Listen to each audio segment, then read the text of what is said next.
We have a history of working well with our business community through means like the Chamber of Commerce and our Downtown Business Association, and we'll obviously continue that partnership. That allows us to kind of have access to a large group of business leaders, owners, employees, and so we'll continue those partnerships. You know, for business to want to come into Lakeville and operate in Lakeville, safety is a huge part of that, whether it's a restaurant or churches, schools, or any other business. They want their customers to feel safe, and if they don't, they probably aren't going to come here. So we want to work on that.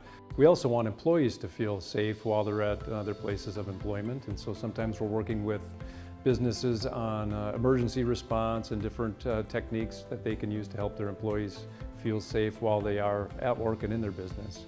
But I think you know, the benefit that we have is we already have a great partnership in place, so it's continuing to build on that. We can't take it for granted and just assume we'll always have that partnership, but we need to get out there and communicate with our businesses and keep that line of transparency and communication open so that we are working together to accomplish the safety.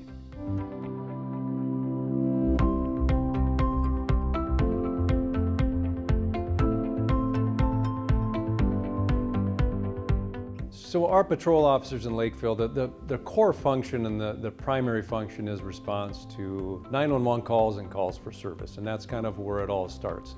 Now, that doesn't happen all day long and all night long. There are times in between those calls, fortunately, and that's when officers are doing some maybe more proactive work, traffic enforcement.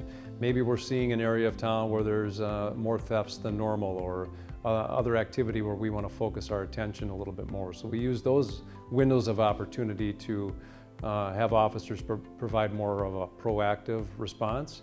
And then, you know, what a lot of people don't see behind the scenes is all the report writing and the paperwork that comes with that. And so there is some downtime in their, both in their squad cars and in the police department and in office spaces where some of that behind the scenes work gets done, and it's not quite as exciting and glamorous as the movies and TV shows, but it is important for them to take care of that as well.